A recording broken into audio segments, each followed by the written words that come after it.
All right. Hope everybody had a good reading week. We got 7 more weeks to go for the course.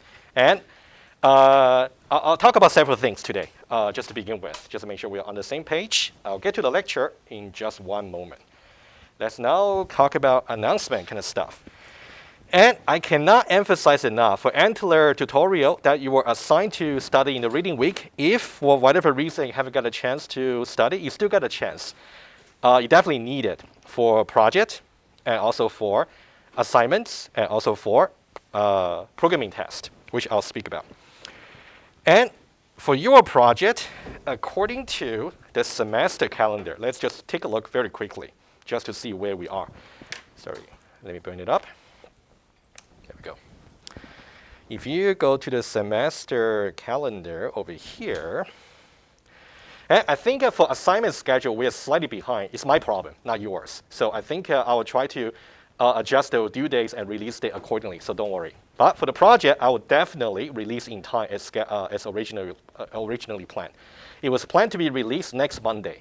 I'll do that hopefully by the noontime of next Monday, so you can have a chance to take a look at the PDF instruction, and then I'll talk about it on Tuesday class, just to make sure you know all the things you should watch out for. So I would say between now and next Tuesday, find your buddies, for the project. So either 3 or 4, all right?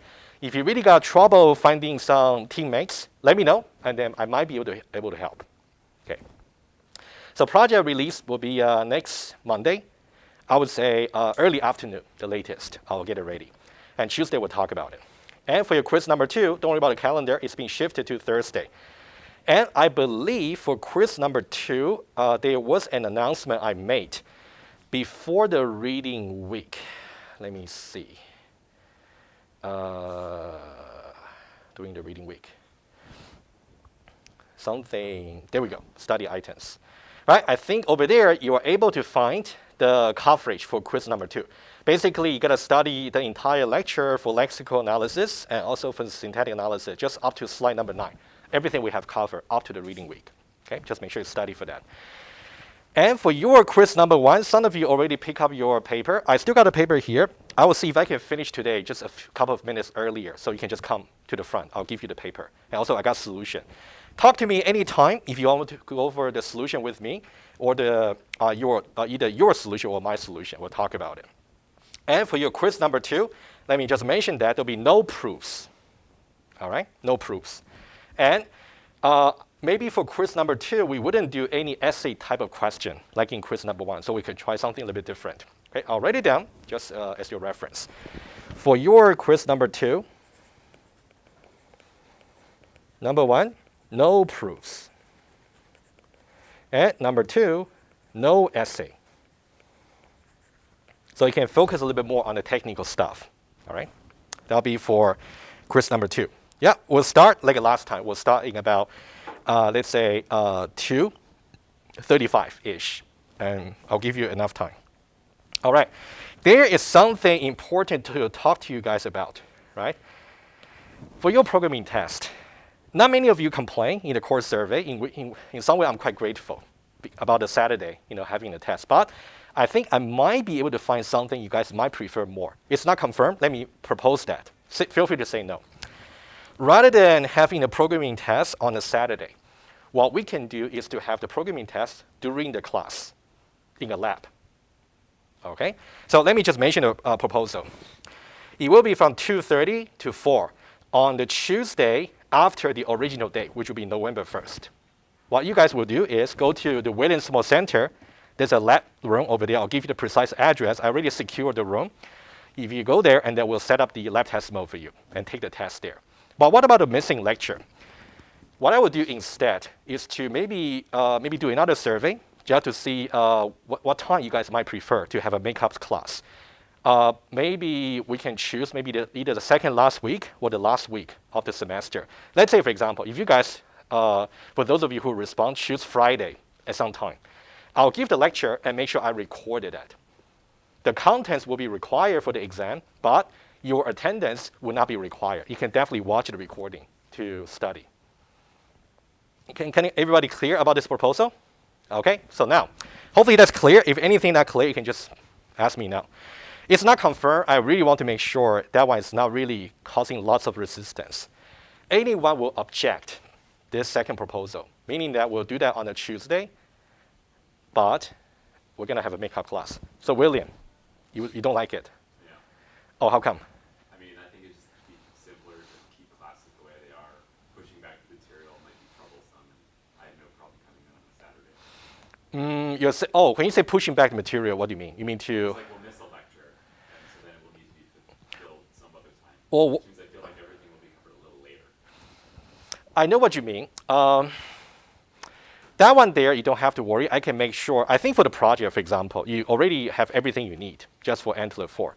I think what we might be delayed by that particular Tuesday lecture would be something about parsing algorithm.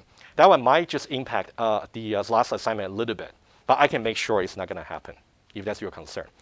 And I think I can give you a little bit more flexibility to say when the makeup lecture may have. I know you guys will become very busy around the end of the semester. So we can do that maybe as soon as the programming test is done, and then we'll see which one guys might prefer. We can make it maybe earlier rather than later. William, would that be okay? That sound? I mean, it would be better, but I still prefer it. You know. How about you guys? I'm one person. Don't look at me. Any objection? I don't like Saturdays, so I'd always prefer if it's during class. Yeah, okay. How about this, guys? I mean, the original one was also by preference, right? Like which time you prefer. How about I do this? Let me do a survey. Make sure you got back to me by Thursday. I'll do that tonight. Just choose which one you prefer. And then if it's really the vast majority, and then I'll make sure what William was worried about is not going to happen. He has a very, very valid concern. I'll make sure you guys don't really get delayed and got cramped all the stuff you got to study before the exam. Okay. All right, I'm going to do the survey. You can just think about it and then confirm with me. And then it could be that we still keep the original schedule. But for now, assume it's going to be the original Saturday. But once we confirm, I'll do that latest on Thursday. Right. All right, so yeah, so I would say these two, let's say to be finally confirmed.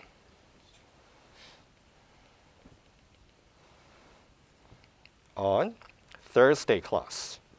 And I'll send you the survey tonight.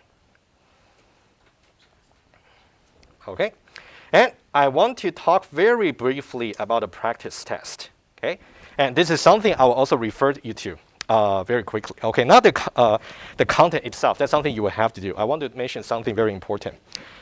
Right. So where can you find the practice test? If you go to the eClass site, and then I just want to go over with you a little bit about how you're supposed to simulate the practice test.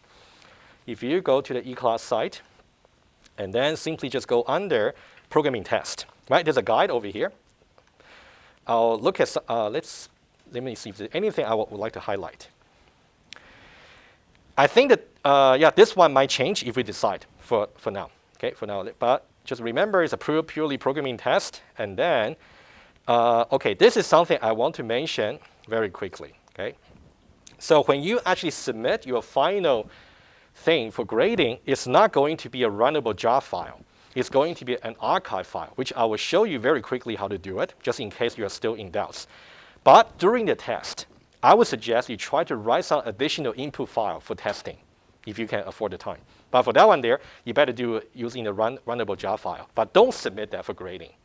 All right? Hopefully that's clear. And the structure of the test, you can take a look. And you will be, you will be required to write context-free grammar. You wouldn't be required to write any regular expression.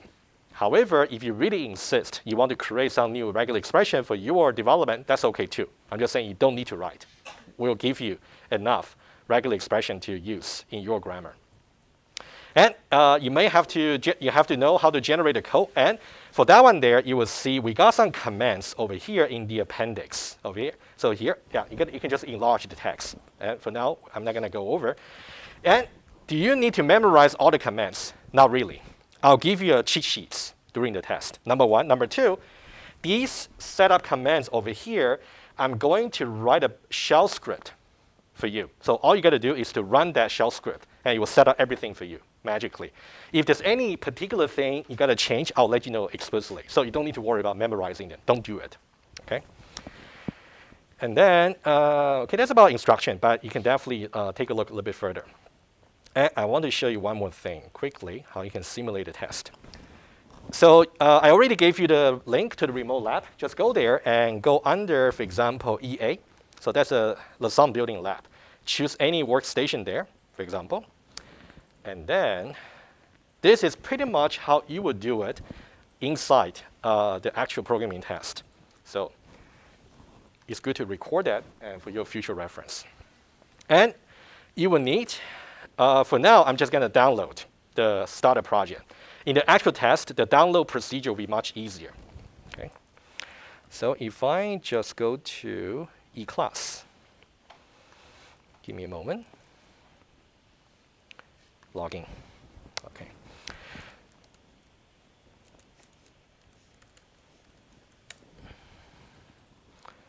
That's really annoying. Hopefully, they will send me a push right now. Sorry.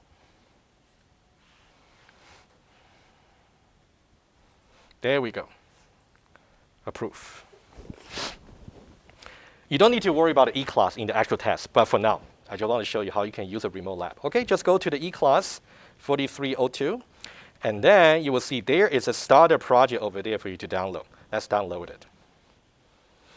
Okay, so let's now take a look where it was downloaded under my home page. Okay, just over here. Okay, I'll show you two things. Number one, how to import it, and what you should really watch out for. And number two, how to export it for submission. I want to show you both. Right. Let's now launch the Eclipse. So you will simply, go under Activities and launch the Eclipse over here. And I would say just choose the default workspace. That'll be fine. And launch. All right, so, okay, how do you import a starter project? Assuming that I have downloaded already. So let's go to Import Projects, under General, under Existing Projects. And then you want to make sure you select the archive file. A very common mistake is to go here. That's not the way to go. Okay, select archive file. And browse, go under usually Home. And then let me choose that one there, PracticeTest Starter. Okay, and then finish. And this is what you will get. And by the way, if you see the red cross right in the beginning, it's expected. Okay? What you were given is very simple. Under the source package, you got Antler, you got App, you got Docs, you got Model, and you got Tests. Let me explain them quickly. Under the Antler package, there's only the expression G4, like what you see in the tutorial. That one there, if you open that, it's going to be something like this, right? So that one there tells you this will be the range of the text file you have to modify with some extended like a context-free grammar. That's where you have to put in. The regular expression over here is already given to you. They are correct, and that should be sufficient for you to continue with the grammar, right? So I would expect anybody to just modify this portion over here, just to extend the grammar. And how do you know what grammar to write? You will have to look at the input file, which I'll get into, right? And once you're done with this .g4 file, you will have to use the command line. How do you do that? You go to Activities, and then go under Terminal, and then you have to get yourself familiar how to get to that folder and run the command. All right? For the practice test, I would say run all the commands manually yourself so you know exactly what to expect. In the actual test, certain part will be given you as a script, so it'll be easier for you. But just make sure. All right? All right, so once you generate all the skeleton code under Antler, your next job. Oh, by the way, after everything has been generated, the class under app package should compile. Currently, it's not because we haven't generated anything. And then under the docs, so this is the only file you need to look at to see what to implement. If you double click on that, it contains a problem description. The writing style will be very similar in the actual test. You will specify what input you're given, and also what output you're given, what output you should really produce. And also some comments over here as well. Okay, so just you can expect similar style. And all your classes should really go into the model. In your tutorial, it's simply called expression. I just changed that into model because you don't necessarily have to program about expression, for the actual test. It will be something very similar. And under the tests over here, also similar to your assignment number 1, you will see different, I call starter input-output file. So for each, for example, T1, you got a corresponding T1 expected output, for example. This will be one valid input for your compiler, okay? So taking this input, you're supposed to generate output like this, okay? The grading is going to be done manually by the TA. So we might just be able to give you some partial marks if you got some part of the output maybe wrong. So this time it's okay, since we only got about 26 submissions or so we can do that. That's okay. But you don't want to get too many things that's wrong. If you simply got a spacing or maybe some unimportant words misspelled, that's okay. But for example, in this case, the count of the attributes, the count of the operation, and also about which attributes being changed, they are important. Of course, if you miss them, you'll lose more marks. But will be fair. And you got, in this case, you got 1, 2, 3, 4, you got 4 input cases. So here's the principle. If your compiler can pass all the starter tests we give to you, you will at least receive a passing grade, at least. And there will be some additional test cases to test, which will be somehow similar to these, but maybe test slightly different angle of the problem. Right? We'll see how that goes. As long as you can do the practice test, I don't see you will have any problem doing the actual test. As I said before, the actual test will actually be easier than the practice test. All right? All right, let's say you have done your developments and you make sure there's no compilation error. And of course, during the test, you have to know how to export this project here as runnable jar and also test everything from the command line. Right? If you got any trouble using command line, reach out to me for help, or I can assign a TA to you. You want to get it sorted as soon as you can. So the intention for this programming test is to make sure everybody in the group can contribute to the compiler. Nobody's left behind, which kind of happened last time when I ran the course. Right, final thing to say. How do you make your submission? You do not submit a jar file. We want to get your complete source. So what you will do is, let's say collapse everything here, right-click on the project, and then you would say export, and under general, archive file, and then next. Let's say browse, I'll say save on the desktop, for example. And I can say, so there will be a name that tells you what name should be. Let's just say example. Oh, sorry. Yeah, make sure you really click on that. Example submission. And then you will save, and then finish. Okay, so it's not on the desktop. How do you submit? I also made it easier for you. So there will be some instruction during the test, like a PDF. So just give me one moment. Let me try to find a PDF. I believe it's here. Yep. So there will be a link given to you. Just click on the link. It's called Web Submit. Click on that, and then you will be able to just browse to that particular file for submission. The only thing you have to make sure is you don't submit the starter project for grading, which will be nothing, right? But I'll try to keep reminding you during the test, all right? All right, guys, that's something I want to mention about practice test. Of course, you will have to do the actual work. Understand tutorial, and make sure you know exactly workflow, and make sure you can solve problem at a similar difficulty around the practice test, so you'll be fine. The intention for the test is not to fail you. It's to really make sure everybody knows how to use Antler 4. If that's the only takeaway you can have for this course. Of course, you will learn many other things as well. Right? Any questions about the practice test? All right. So you still got some time. Just catch up if you haven't done the tutorial. All right. Let me close that, and then I think we should go back to the lecture. All right.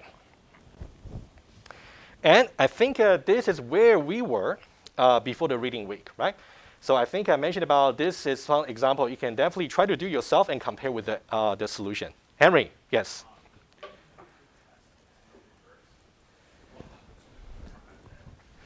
Sorry, say it again. I didn't quite hear. If you move the program to November 1st, yes. what happens to quiz 3? To quiz number 3, was it scheduled to be November 1st? Okay, then we'll do some adjustment accordingly for sure. Yeah, let's see how that goes in the survey tonight. Thanks for mentioning. I didn't notice that. We'll see how we can adjust. Yeah. Mm-hmm. So I think the grading component is not going to change. We still need to have a certain amount of assessment, but the date can be a little bit flexible. Right. Good. Alrighty. All right, so that's the grammar you can study yourself. That's where we left off. And that'll be what we cover until on Thursday's quiz number 2. Okay.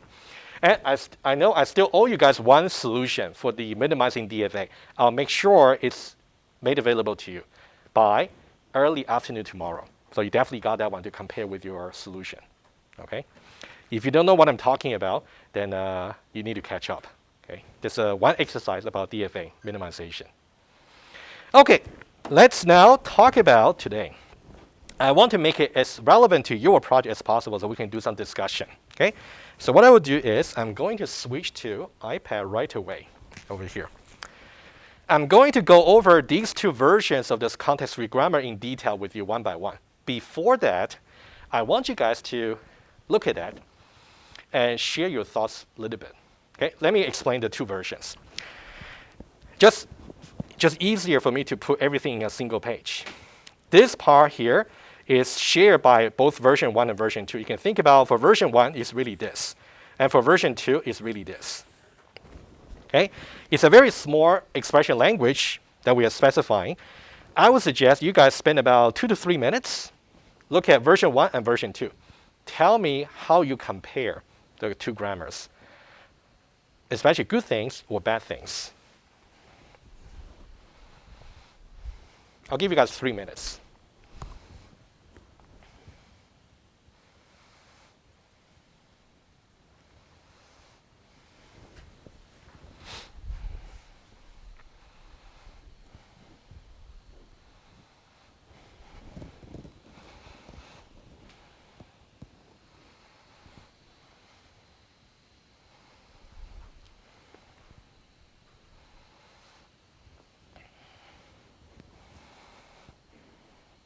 Okay, 2 minutes.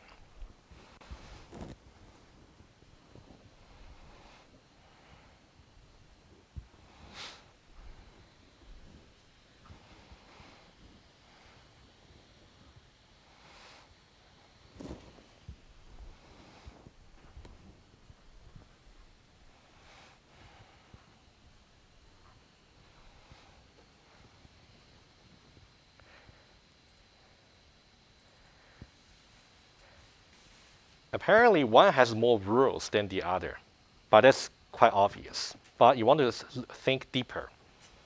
If the 2 grammars have certain common shortcomings, or one is going to be better than the other for whatever reason, that'll be kind of the thing I would like to hear.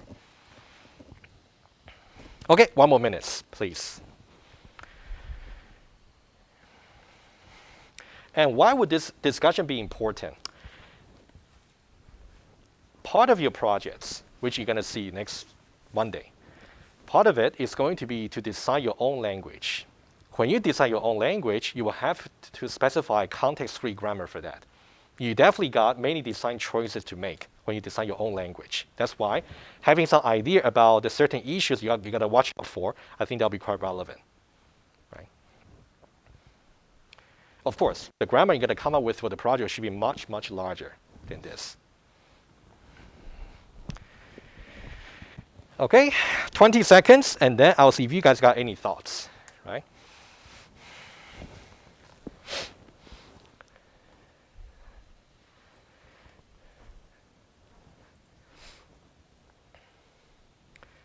All right. Any thoughts you guys want to share? Anything you want to say? Of course, I'm still going to go over each version in detail with you, but I just want to see if you guys can spot anything yourself first. Henry, you got any thoughts to begin with, if you want to? Nothing.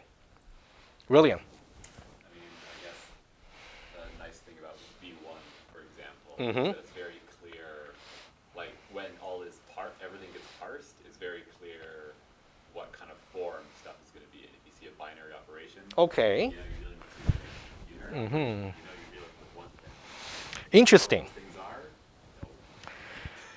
Okay, you know what? Let me just kind of rephrase maybe try to repeat what you're just saying. I agree. In some way, this is neater. You got only 1 and 2 variables over here, whereas you got 1, 2, and 3. And this one here somehow nicely summarizes all the operations that are binary. This one here, if you try to look a little bit deeper, are we doing something that's really necessarily bad by introducing more variables? You can see what they're trying to do. Here, we are putting these 4 operators together. Here, we're trying to put these 4. Can you think of any rationale for doing this to really separate these 2 groups into different rules? The inputs for both are numbers, but the outputs for the arithmetic ones are numbers. Okay, yeah. Except that I'm going to say expected. Okay. Okay, let me make the point. It's really important. Okay. Here, let's say for these operators over here, in this case, this left-hand side and this right-hand side, they are expected to be numbers. Or, to be more general, numerical expression. Right? Numbers may just be literal, like a 23, 46. But if you say expression, it can be a compound expression. That's arbitrarily complicated. Expected numerical expression. On the other hand, let's say for this one here, what do you expect on the both sides in order to have some good meaning? Would you agree? It should be Boolean? I agree. Absolutely. Thank you. And here, you can see this part over here should be some Boolean expression, expected to be. When I say expected to be, that means it may not be the case for the input program, in which case you may have to do something as a compiler. Maybe to report some error, maybe. You know how to do error reporting in Angular 4 already. And can you see any difference between this one here and this group over here? Well, this one here, I can tell you, they're also expecting numbers. So why don't we put this group here and this group over here into a single group? Is there any rationale for doing this? Yes, that's exactly the point. Yes. The point is, here, if you try to do operation in this group, the evaluation result is going to be of type numerical. For this one here, it's going to be a Boolean. So they are still different. So I would say version 2 here, even though it's using more rule, they're trying to do more semantical grouping for the operations. That's something we'll see. That's number 1. Okay, so number 1, version number 2 does semantic grouping.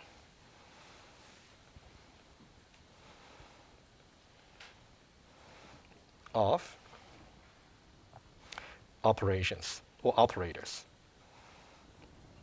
Can anybody see another issue here? And let me give you guys a keyword, which I will review possibly after the quiz on Thursday. Ambiguity. I'm pretty sure you heard about this word in 2001 if you took the course. Can anybody tell me, in terms of ambiguity, which grammar is better, or they are equally good, or they are equally bad?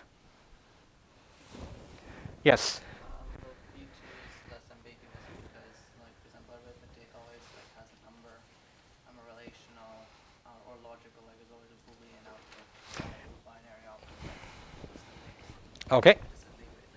I like your comments, even though it's not exactly accurate, but let me repeat it. It's very good. Thank you. Your name? Colin. What Colin just said. Let me just put some example over here. For version number 2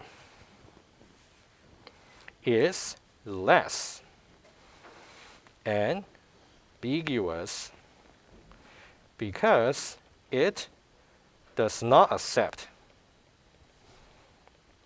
For example,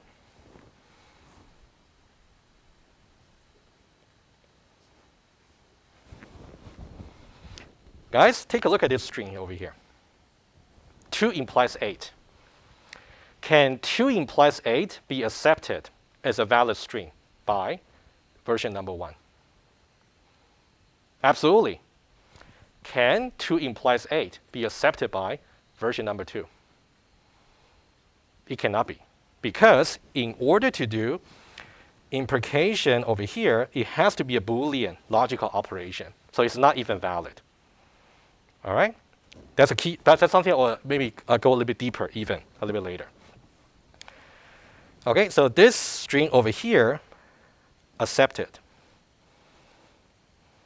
by version number 1, but it will be rejected by version number 2. However, just because of this, can I conclude that version number 2 is less ambiguous than version number 1? That's something I would like to correct what you just said. You want to say something relevant or different? Go ahead, please. I guess that definition, you're only considering what the expressions accept, but you're not considering, you need to also consider it's less ambiguous because of what the expression is evaluated to, like you're partitioning. Not quite. If you only talk about acceptance versus rejection, that one there is not exactly about ambiguity, not really. Can anybody recall what does it really mean if a context-free grammar is ambiguous? Let's go back to the very definition. William. I assume it's like a situation where you have two options that would both kind of work. What do you mean two options? Yeah, right. That's what I'm trying to. Okay, can anybody try to elaborate? Yeah. I think I like William's answer except for the option part. That's a little bit vague. What are options? Output is also nice, but still vague. What do you mean output? Well, put it this way. If I got a string to say, now check to see whether or not the string is accepted by the language, accepted by the context-free grammar. If it is accepted, what can you draw to me?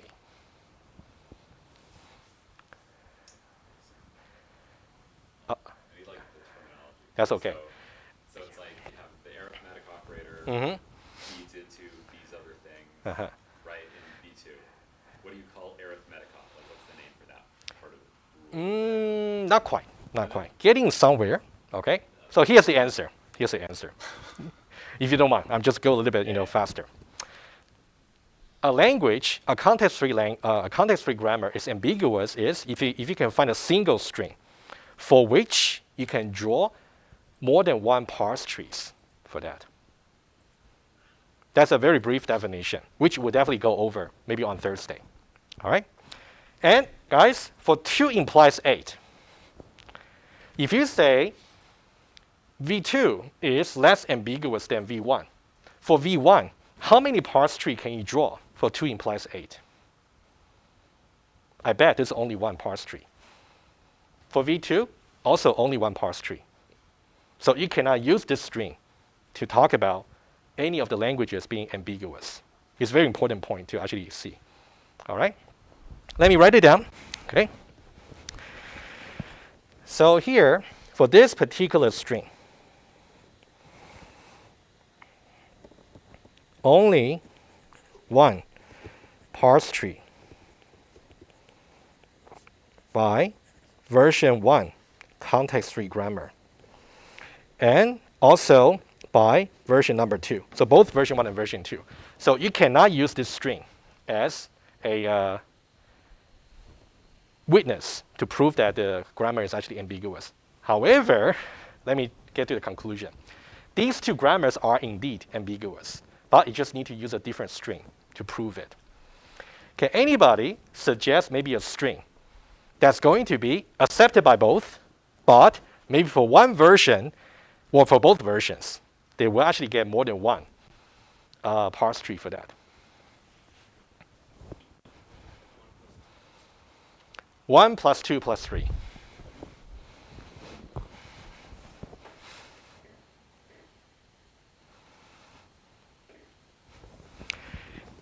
You want to briefly mention it? I know I actually got a slightly different example for later. How would you draw the parse tree for the first one? So if you say 1 plus 2 plus 3 is a witness for proving the ambiguity, so that means you must have more than one parse trees for version 1, and also more than one parse trees for version 2, right?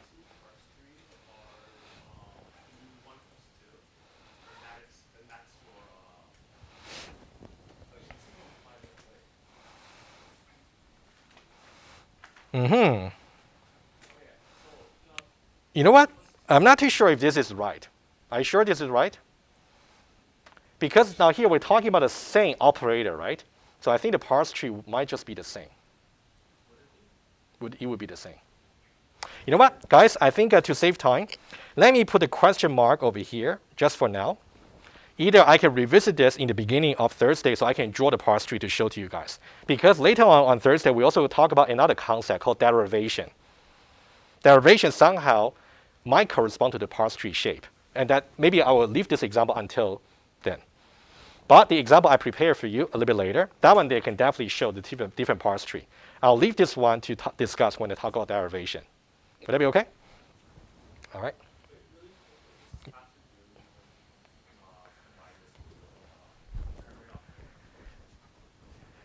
Not really. No, they're binary. So you got to use the binary rule.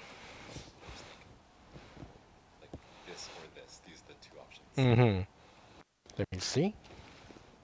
So you got 1 plus 2. I think that we have to go with what we have over here. Let's give it a try. For example, let's do this very quickly.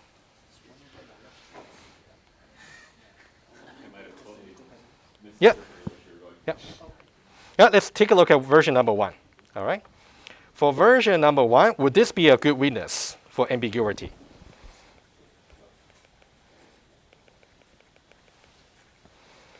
All right, let's try. So we start with binary operation. And then it could be expression plus expression. Yeah, I think that'll work. Yes, because so now you can either choose for the 2 plus 3 to be on this side, or you can choose the 1 plus 2 on the left side.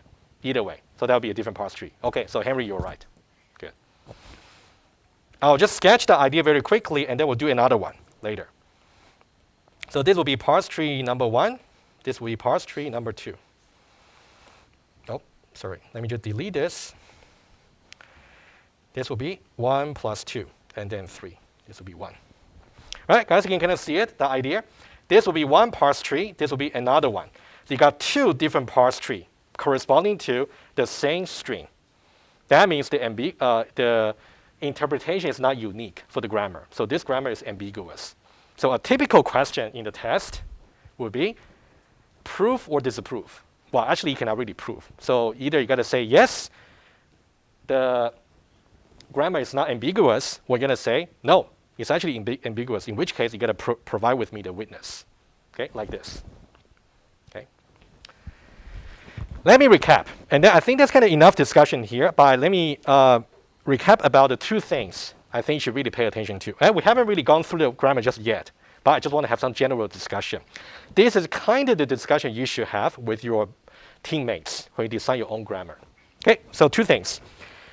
Number one, should we do semantic grouping or not for the operators? Number one. Number two, how do you show the grammar is ambiguous? For that one there, the initial string, which one of you suggested, that one there is not appropriate for showing the grammar is ambiguous because you can still have just a unique parse tree for either version. On the other hand, this would be a valid string as a witness to prove that version number one and also version number two are both ambiguous. Okay, that's a recap. All right. And of course, we'll definitely repeat some of them in more depth. Okay. All right, let's now go back to the slides. And let's now try the two grammar. Okay, let me go more focused. Now, for this one here, let's say this is the grammar you design for your compiler. Okay, version number one. And do you guys know how to draw the parse tree for this? Why don't we just do one example? Okay, and for others, you can do as exercise. Let me do that also on the. Take a paper and then try to do it, and then I'll write down as well. You can compare. Okay, let's take 1 minute. Oh, you need that, right? Go ahead. Okay, write it down if you want to do exercise. Okay, let me just write it down later. Take 1 minute to see how the parse tree should look like. this one here is not good enough for showing that the grammar is ambiguous, meaning that there should be just one parse tree.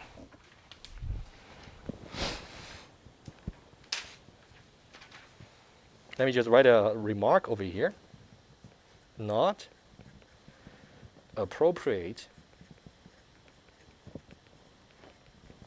witness for showing ambiguity. But I would like to talk about something else beyond ambiguity. Okay? Yeah, I'm just going to write down my answer in the meanwhile. Okay, so what we should start with will be expression.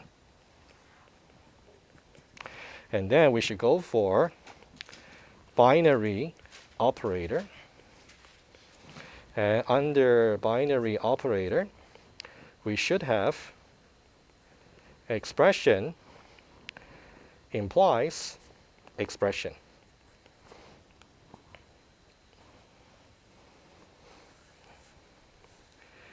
Oops. Sorry.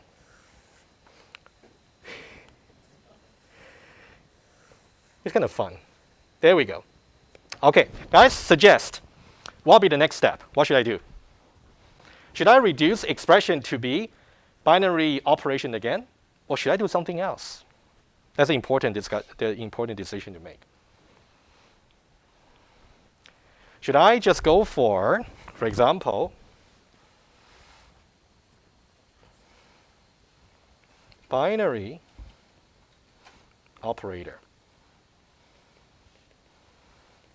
And then hoping that this somehow can be reduced to 1 plus 2. This can be reduced to 5 divided by 4. Anybody agree or object?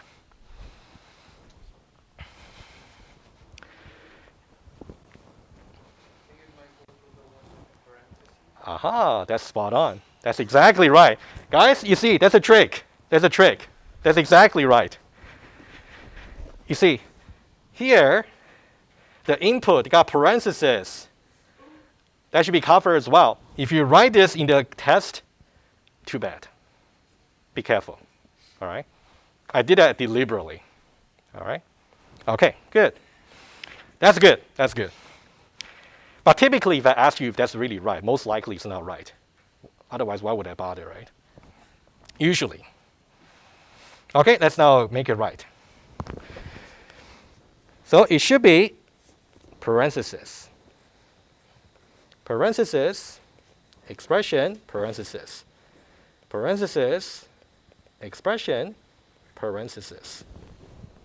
Like that. All right? And now we can reduce them to 1 plus 2. So that should be, should be binary operation. That should be binary operation. And now we got plus. So we got expression plus expression. Let me do the left side only. And then what else? What should I do? What should I reduce the expression to? Anybody? Well, let's say this. Oh, sorry, I should be more clear. This one. What should it be? William, sorry. William, go ahead. Thank you. Yes, I agree. Integer, constant, and then, of course, I don't have space. And then we got digit. And then we got 1. Agree? All right. So we still got something to be done over here. Something to be done here. And something to be done here. So these will be exercises for you. But it should be rather straightforward. But I think the main thing I already discussed, the tricky thing, is about having parentheses over here. All right? That's only a warm-up. Okay? Let's now go on. Oh, before that, let's now go back to question number 1 in your quiz, number 1. Oh, sorry. Many of you haven't got a paper yet. So let me remind you that what the question was about. Sorry, I forgot. Yeah. That question was about use the code well, you can think about this expression here. Example is a code to explain lexical, syntactical versus semantical analysis. I like the answer of many of you, right? So for this one here, the lexical analysis apparently is going to read this character by character, which is okay. And we apparently have done the syntactical analysis by building a tree. You can think about it as a parse tree or abstract syntax tree. Many of you also got that part right. Now, here's a question. Do you think this is really a tree that has a right meaning? Let me write down the question.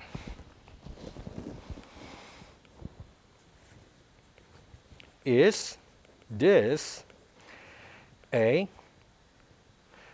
abstract syntax tree, or sometimes it's simply say parse tree with valid meaning? Or does it contain semantical error? Anybody? Oh, brilliant. Go ahead. You're thinking about some? I suppose it depends. Really? Why would it depend? Like C, for example, numbers, and there's no such thing as Boolean type, and so you have to use numbers. Mm-hmm. So that would work, but I'm pretty sure we're not doing that. So We- in that case, there's a problem. Okay. Okay. I'll leave that. Henry? Okay. Same thing as him that it depends on your language. Mm-hmm. But another issue is that, for example, Uh-huh. like if, for example, you get 5 minus 6, you can either parse it as literally 5 minus 6, or Fi- parse it as an integer constant as the digits. Like the integer constant allows you to put the negative sign in the middle of the number. Digit, are you yeah, that's another case for ambiguity for sure. So what Henry just suggested was just another witness for suggesting the grammar is ambiguous. I agree. Yes. That one there is a very good one. So Henry, give us the string. Give 5 minus 6. Okay. So guys, I'll leave this one here. This one was not really prepared, but I like that. 5 minus 6. Okay. Basically what Henry said.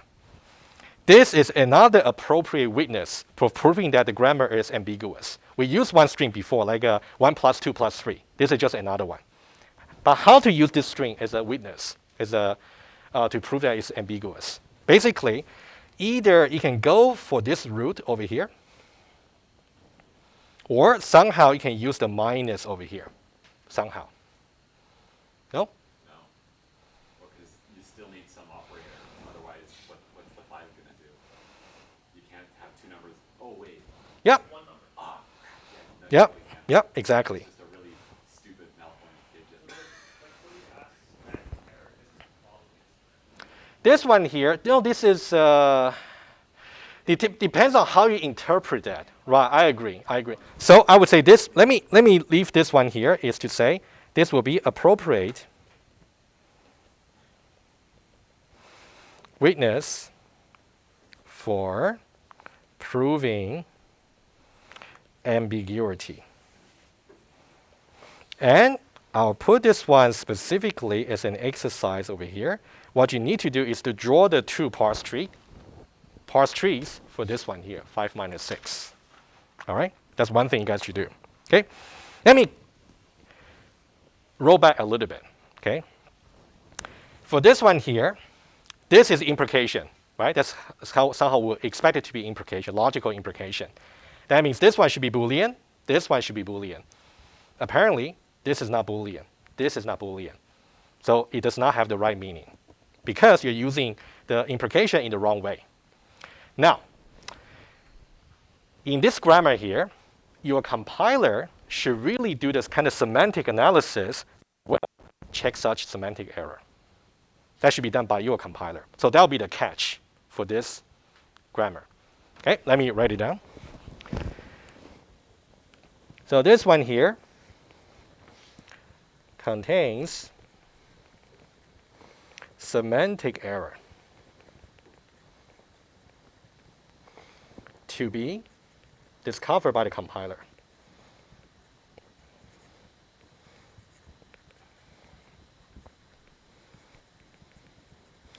Okay, what I meant by that is semantic analysis.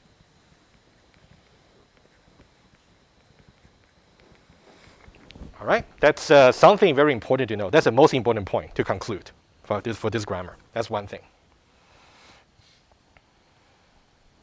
And for your projects, you'll be more advised to go for this flavor.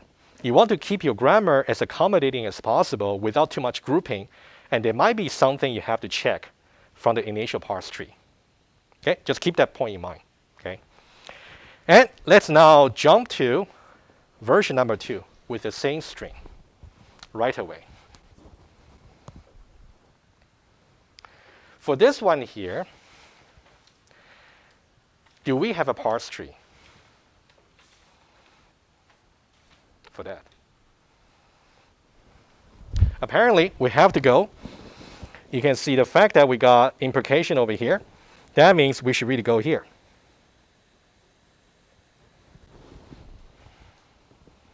Right? And then, what else? After that, we can have logical operation. Can the logical operation be reduced into 1 plus 2 and 5 divided by 4? Can it be? Would everybody agree it's not possible, according to the grammar? Okay, good. Because you can see logical operator here wouldn't allow you to do that. Definitely not. All right, good. So that means what has to be considered as a semantic error over here in version number 1 is now considered as a parse error in version number 2. That's a very important comparison for you. Let me write it down and tell you why this is so relevant for you to note. For version number 2, it's a parse error. No abstract syntax tree or parse tree can be built. And why would the response from version number 1 be more appropriate as a compiler? We'll put it this way. In your Eclipse compiler, if you try to do this expression over here, is it going to show you version 1 response, like a semantic error, like a red underline? Or is it going to show you this like a parse error?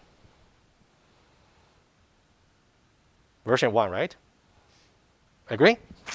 So version number 1 here is to say, if you got a semantic error, which is checked by walking through the syntax tree somehow, you can report the error to the user to say, you got a semantic error over here. On the other hand, this one over here is simply say, you don't really give them any feedback. You simply tell them that we cannot form the parse tree. Which one would the user prefer? I would say this one, because they got proper feedback. So that's why I said version 1 is actually more preferred when you design your own language. Okay? Let me write it down over here. Not preferred, as the user of the compiler needs more feedback.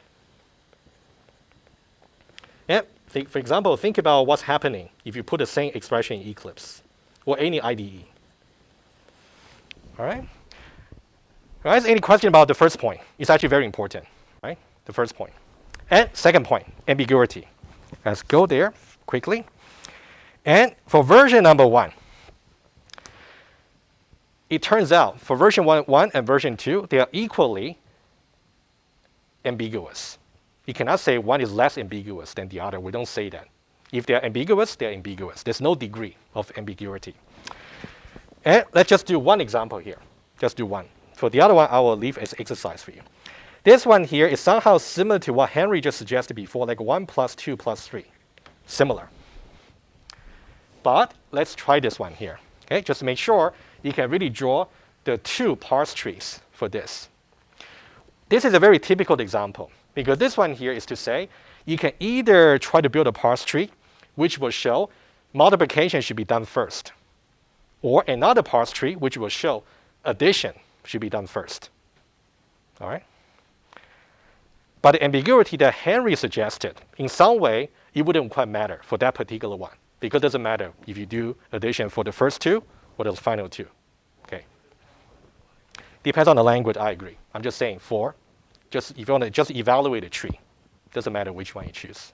Yes.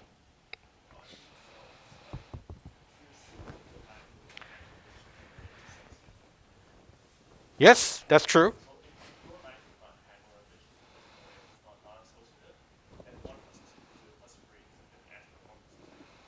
Yeah, so that's something good. So for associativity, I think Antler 4 also allow you to specify, to say, if you want to associate expression without parentheses in a particular way. But for that one, you guys will explore when you do the project. Also, you can specify the precedence degree for the operators. Okay, anyway. All right, for this one, why don't we just do this one here? And that could be also a valid test question here to say, okay, use this example here to show the grammar is ambiguous. So now we need to draw multiple parse tree. Let's do the first one. Okay, let's do the first one here. So parse tree number 1 for that string, right? So we go from binary, go from expression, and then binary operation. And for binary, let's say we want to do multiplication first. So we'll say expression multiply expression. Oh, let's say we do addition first. I happen to choose that. And this expression over here can be reduced to maybe integer constant. And integer constant can be reduced to digits and then to 3. Okay? I should really draw that more properly so it will be easier for you to look at. Okay. So integer constant over here, and then digits, and then 3. And this one here, expression itself will be another binary operation. And the binary operation there will be expression plus expression.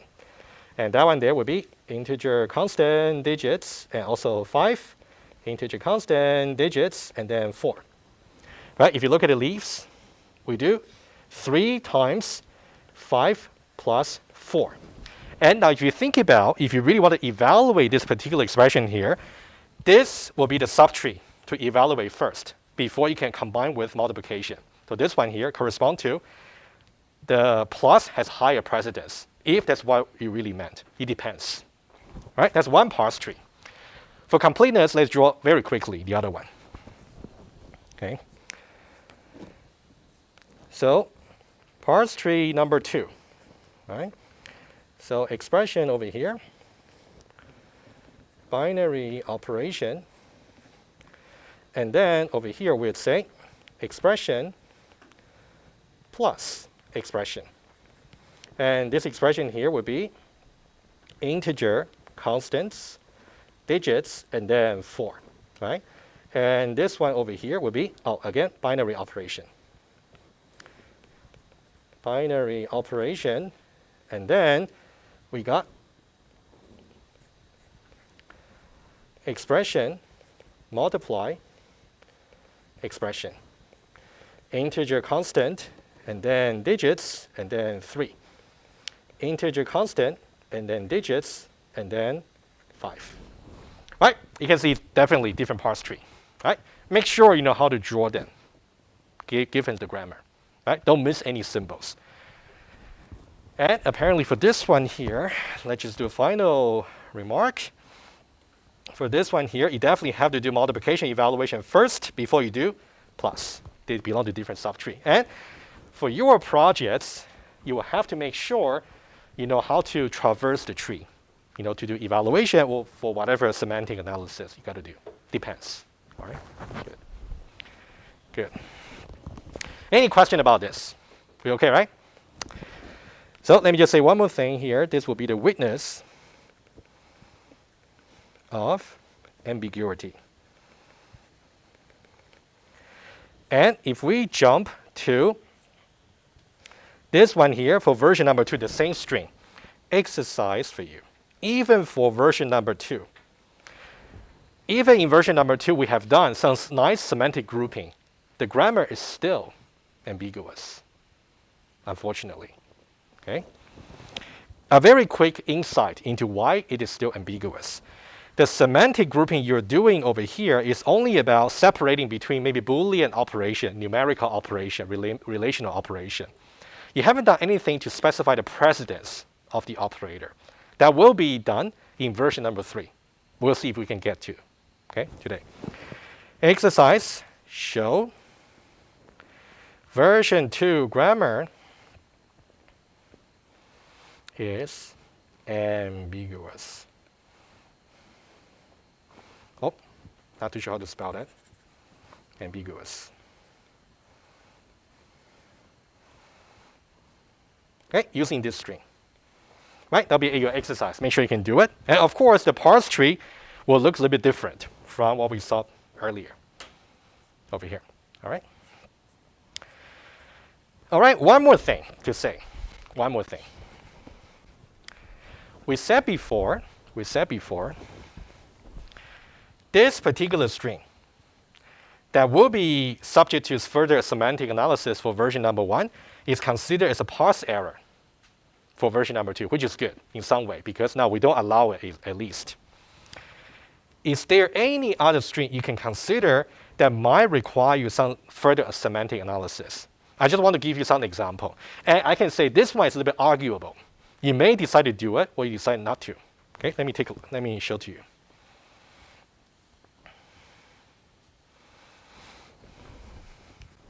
Do you see any semantic error in this expression? I can tell you that this one here will be accepted by the grammar. It will be. But do you see any semantic error over here? Or something might go wrong at the runtime?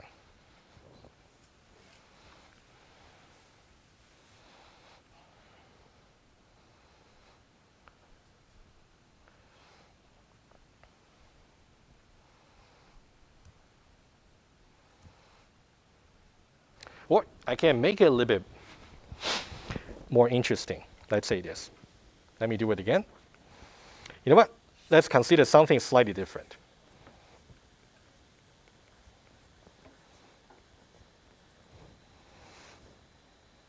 We got larger than implies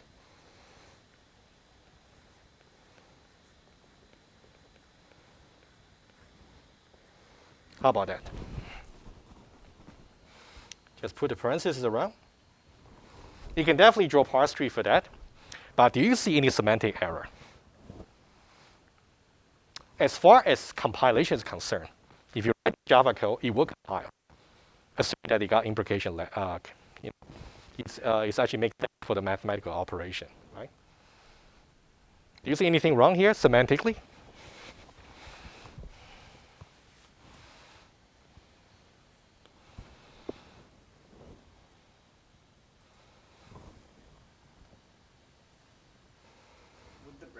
Oh, no. Guys, I was copying the wrong example. Let me write it down here. Sorry for confusing you, but this time you will be right.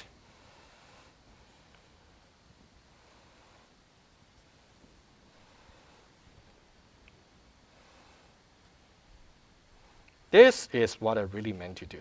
And now, hopefully, you will be able to see it. Sorry. I will definitely fix that. Right? This is something not in the slides. I thought I would just give this example. Now, anything wrong?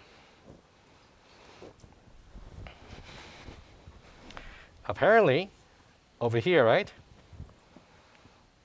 William, what is that? Let us know. Division by 0. I would say the reason I said this will be arguable is it would be difficult maybe for you to handle arbitrary expression to make sure the expression is not really 0 and check it at compilation time. Meaning that it's hard to really just write a Java method to check to see what this expression will evaluate into. It'll be difficult. You guys will see in the project. However, if we can let a compiler just do some very basic checks, like in Eclipse. In Eclipse, if you write something like this, if I have a person type, I say P. And then if I try to say P dot, maybe set name, assuming that set name is a valid method in Java, and then maybe Jin. Eclipse is going to complain to say your P at this point may just be null. So Eclipse does do some semantic checks for you. Similar to this, your compiler may decide to evaluate certain expression, its value, when you actually got a division to make sure it is not 0. Of course, you may not be able to handle all the arbitrary expression. Maybe for some, you're able to. That would be some bonus feature I will let you do for your projects. That's why I want to mention this as well. Okay? I'll write down the points over here. You guys can definitely put more thoughts into it for later. For simple cases, it might be worth checking this. It's not 0. Checking it's not 0, but not in general. It'll be kind of a tricky, especially if you got method call involved. The division by 0 is not defined. I think in the programming language, it got some special value like a nan, not a number. To be nan. Yes, yeah, sure. So you can identify maybe such case to say nan should not be the denominator for some division. Yeah. But I'm just saying, mathematically speaking, right? The division by 0 is undefined. So that should not be allowed in the program. Yeah. All right. I believe that'll be the last point to make. Very quick recap. We have done quite a lot, right? And I'll give you maybe 2 minutes break after the recap. And then we'll talk about a few more stuff, and then we're done for today. Okay? Right? We actually spent lots of time discussing these two versions. I think there are many details for us to pick up. And also, maybe you can apply in your project. For version 1 and version 2, they're both ambiguous. But for version number 1 over here, since we didn't do any semantic grouping of the operations, so that means once you got the parse tree, you may have to do some further analysis that's related to semantic analysis to really decide whether you got any type error or not, for example. That's for version number 1. And to really prove that it is ambiguous, you can use some string, either this one or this one. And for version number 2, this doesn't make any sense. However, version number 2 has been done in such a way with a semantic grouping which will simply reject it. It's a parse error. But I said before, this may not be so much preferred by the user. They will rather see some nice error message at the semantic level rather than just a parse error, which is usually not that readable. Right? Okay, that's a very important point when you design your compiler. And this one here is a little bit arguable. There might be certain errors you can try to find in the simple cases, but maybe not in general. There will be some suggestion I will make in the project description to say if you decide to check this also for your compiler, you might get some additional marks, something like that. Okay, we'll see more example as we go over the project. Okay, and ambiguity, both are ambiguous. All right, and the next thing to do, let me see. The time, okay, we got about 7 minutes or so. Version 1, version 2, and everything has been spoken about. And I would rather maybe start with this slide, maybe fresh from Thursday. It's more about formulation of context-free grammar. Why don't we do that on Thursday? And I mean, stop the recording now. And if you want to pick up your Quiz 1 paper, come over to the front, and it will make use of the time. And for Thursday, make sure you come in time, and they will start 5 minutes past 2:30 to start your quiz number 2. All right?